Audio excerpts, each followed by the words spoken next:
Have you ever wondered if there's a point, a moment, a threshold when addiction kicks in, the moment when we cross over from not addicted to addicted? Well, I have too.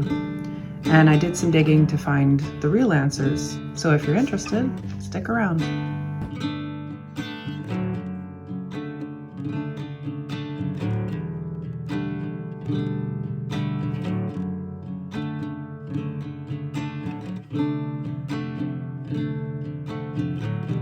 Hello and welcome. My name is Jennifer. I'm a mother of 4 in recovery from alcohol addiction. I've been actively working on my recovery since 2021, and I've learned a few things along the way, and I still remain curious and want to learn more. So I like to share the things that I learn here, also share the things that make sense to me, and maybe something that's been helpful for me will be helpful for you too. So a little while back, a friend was talking, kind of wondering out loud about addiction, and was saying how he often contemplates whether or not there's a switch, an on-off switch, a period, a point when our brains or our bodies officially cross over into addiction. And he also has been working on his addiction for a long time and knows the answer that is out there. But I think it's kind of a natural wondering, even when we already know the answers. And spoiler alert, it's not that simple. But I think it would just be so much simpler if it was just black and white, the switch flipped on, we crossed over, whatever it is. But it seems like nothing our brains and bodies do is ever simple. It's always complicated. It's always a combination of many factors. And this is no exception. So I had a look at a few things I already had in my notes and also had a look at a couple of studies that were applicable. I think we've got enough to make some sense of things. So it is kind of a mixture of mind, body, spirit, brain, body, psychology, philosophy. So the first thing, and this was in our opening statement at the Smart Recovery meeting I attend, that addiction is on a continuum. What is a continuum? Well, I'm glad you asked. I've got my handy dandy chalkboard here. So this is a continuum. This little piece of cereal is us. And this is the continuum of addiction. So it's like a spectrum. So we're actually all on this spectrum. The only time when it's actually black and white and there's actually a switch is when we go from never having tried a substance to having tried it. So anyone who's never tried their first sip or their first whatever is the only one who's not on this continuum. Technically, the rest of us are. But then there's a gradient here of mild, moderate, severe, and the most severe and the only way to exit, really. For all of us, we can be at any of these levels. What qualifies these will really differ from person to person. In the clinical sense, as far as diagnosing addiction, this is all considered. The thing that's not here is a line that we cross over to diagnosable, not diagnosable, or addicted or not addicted. Definition and diagnosis will most likely happen more to do with patterns of behavior, patterns of harm, physical consequences. So that's what the continuum means. And I think right off the bat, just seeing it on a continuum can illustrate how complex it can be, how nuanced, how subtle, and how sneaky. So that's the first thing, the continuum. The second thing is in neuroscience, they talk about incentive-sensitization. A really important distinction that the neuroscience makes is that wanting and liking are actually not the same thing. A couple of simple things that they find with this research is that dopamine, which comes from using or drinking, increases our wanting of the substance. It increases the value of it. it increases our wanting. And over time, stimuli, cues can trigger cravings even when the liking, the pleasure from it, is decreasing. So gradually, the enjoyment can decrease while the want and the urge can increase, which can explain why some people feel totally compelled to use even when they're not enjoying it. And when I say compelled, it can feel like there's absolutely not a choice. And this change, as with the continuum, happens gradually with repetition. So, we talk about neuroplasticity and creating pathways. Strengthening the pathway between trigger and use will increase the urge in between. It'll strengthen the urge because the limbic system, our fight or flight survival brain, will give us that cue. We need this to survive. And then that pathway just becomes really, really well used. Similarly, something that happens in the brain is a shift when behavior moves from a choice to a habit. So in early use, we may have a goal of taking the edge off or just having fun or enter whatever reason. And then later on, with frequent repetition, it can just become automatic without needing that goal at all. The actual behavior is automatic. It's become a habit. And our brains tend to shift toward habit loops. It's like a simplification, a shortcut in our brain. And so while they do become automatic and they can feel very powerful, they can be changed. Addiction is a learned, unhelpful behavior.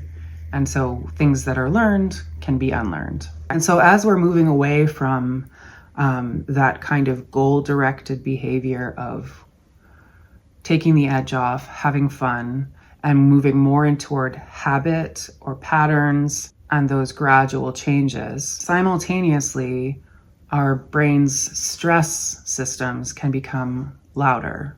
So we'll get to a point where we're using to relieve discomfort rather than create pleasure. And again, talking about that learned, unlearned behavior, this doesn't mean a weakness. It just means that the brain has learned really well. And actually, one of my favorite books that I read right when I started my recovery, I'm so glad I read it. And I actually I remember. Okay, I read a book called The Unexpected Joy of Being Sober. And if you haven't read that book, I highly recommend it. I'll remember to link it below. But the person who wrote that book shared about her experience with early recovery. And if you're someone who was very much in the kind of going out with friends and partying kind of, which turned into addiction, you might find her book really relatable. I was less of a partier type person, but it's still, a lot of it was really relatable and helpful to me. And one person she kept referencing was Mark Lewis, who is a neuroscientist who himself went through severe addiction. And I just love hearing from people who are professionals in the field who also have personal experience. And so his book, that was a long way of getting to this book, which is one of my favorite books. It's called The Biology of Desire. I lent it to someone, and so I don't have my copy on me right now, but maybe that illustrates how much I just want everyone to read it. But I love looking back and seeing the parts that I underlined with my still shaky hands when I was first in detox. And I just feel like it set me on a course of understanding addiction and recovery in the way that I understand it now, and in a way that continues to make just the most sense to me. He's a strong proponent of the idea that addiction is not a disease that you catch or that you're born with, but it's a process of deep learning. And so a brain that becomes addicted, severely addicted, is actually doing exactly what it was designed to do. It's creating those pathways. It's learning the behaviors that relieve the pain or the need. And then repetition creates those strong pathways in the brain. So the brain isn't broken, it's being trained. And I don't know if I've explained this recently. I'll just go over again a quick example to demonstrate neural pathways. If we are on a bike path, any of you will have heard this one a million times, but a neural pathway is like a real pathway. And if you look at a grass field where you cut across with your bike because it's faster than whatever, the regular path. And then you keep cutting across that one spot on the grass every day because it's quicker. You know, it gets you where you're going faster. Eventually, you're going to start to wear a path into the grass, and it's going to begin, like, it'll wear the grass away, and you'll begin to develop, like, you know, a rut in the ground underneath. That's really a lot like what's happening in our brains. So when we go for that addictive substance, whenever we need to get where we're going, we get to that point, and then we take that path, we're reinforcing that that's the path. And so it becomes really well worn and really easy to use. In fact, we may find over time that as we're riding along, our bike tire just gets caught and goes straight into that path without us even noticing. And when the path is a rut, it can be difficult to veer from, right? So then the idea is, through difficult work, we begin to choose a different path, the path toward a healthier outcome, the behavior or the outcome that we want. And at first it's going to be really, really difficult because that path that's really worn in is going to keep trying to take our wheel that way, right? And it's just going to be also just habit. We are just, maybe when we zone out, we just, oopsie, I ended up on that path again. But the more and more that we wear in the new path, the easier it'll be to use that path. And the less and less we use the old path, the more it will begin to grow over. The grass will begin to grow over. We might eventually not be able to see the path because it's gone unused, but we'll see the new path that we've been working on. The thing to keep in mind is that although the path is grown over, it is still there. And so if after a long time of you choosing this path, we happen to choose that old path again, it's not going to be very hard for us to get back into that path and to re-wear it right to where it was again. In fact, in some cases, it can be quite immediate. It can be as if we had never stopped using it. That's where the continuum can go, you know, either way. We can get into severe addiction and we can go back. But it's very, very common once someone has been to that path and worn that path in to sometimes just end up on that path again and then need to rework back into the healthy path. Maybe that was a long and complicated way of saying something really simple, but I hope it made sense. And for me, it's a very simple way to understand neural pathways. So making those pathways and retraining our brain is known as neuroplasticity. And we're always capable of changing our brains. Our brains are beautifully miraculous, magical things. And we can heal things and we can improve things. We can always learn things. And we may not be able to go back to the way things were before, but we can go to new, even better places. If recovery really were something that had a point of no return, that would make recovery impossible. And yet we see recovery all the time. So the last thing that I'll address that Mark Lewis talks about in Biology of Desire is how identity shapes the brain. So when people see themselves as capable of change, then the learning can begin to shift. Shame will keep us stuck in old patterns. The belief that we are how we are. I am an addict. I am an alcoholic. That's it. Negative self-talk is a huge part of what reinforces shame, but other people do a great job of helping out too, don't they? And systems help.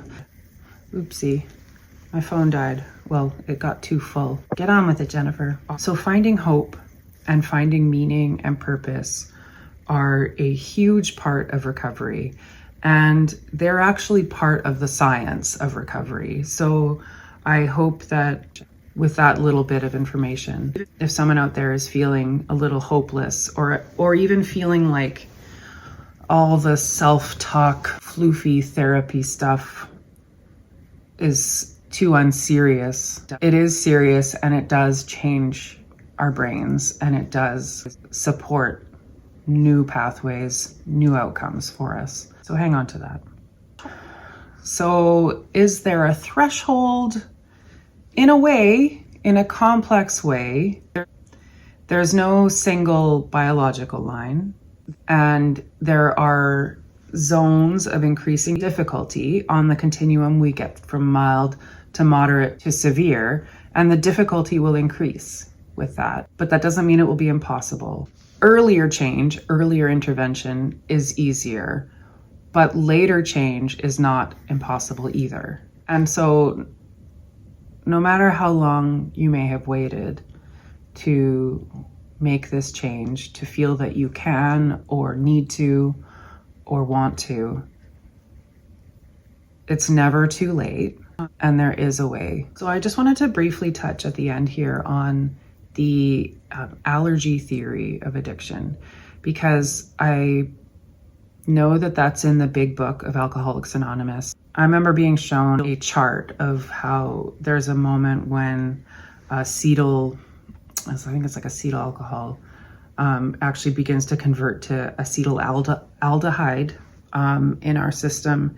And that's when an allergy develops. So it is like a threshold, it is a moment. The current science does not actually support that theory. But what I believe is, if thinking of it as an allergy and if explaining it as an allergy helps to make it make sense to yourself or to someone else, I say whatever makes it make sense is important to hang on to. We don't all need to be walking around with like the latest scientific documents to back up anything we're talking about. What's important is that what keeps me sober is good enough for me. So being offered a drink and being told, no, sorry, I'm allergic, or being told it doesn't agree with me, I have a bad reaction. I mean, honestly, we do have a bad reaction. So I personally look at the allergy as kind of more of a philosophical, psychological allergy, but I think it's something that, especially because society is so far behind as far as understanding addiction and having any kind of compassionate acceptance, I don't know, do what works for you. If you tell me you have an allergy, I will believe you. So if this topic resonates with you, I will link below the things I've referenced, and I'm happy to have a follow-up conversation about this. If you have things you liked or didn't like about what I said, so please leave comments or message me directly. And if you're looking for a simple tool to help you be grounded in your recovery, I did post the free PDF on my LinkedIn, not LinkedIn, on my Linktree. And I'm hoping to make some more resources soon. I'm happy to make what's needed or wanted, fill in gaps in tools that are out there for those of us experiencing addiction in the way that we do, and those of us who are moms or middle-aged or perimenopausal or none of the above.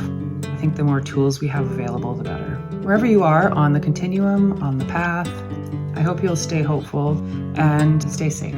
And I will see you next time. Bye.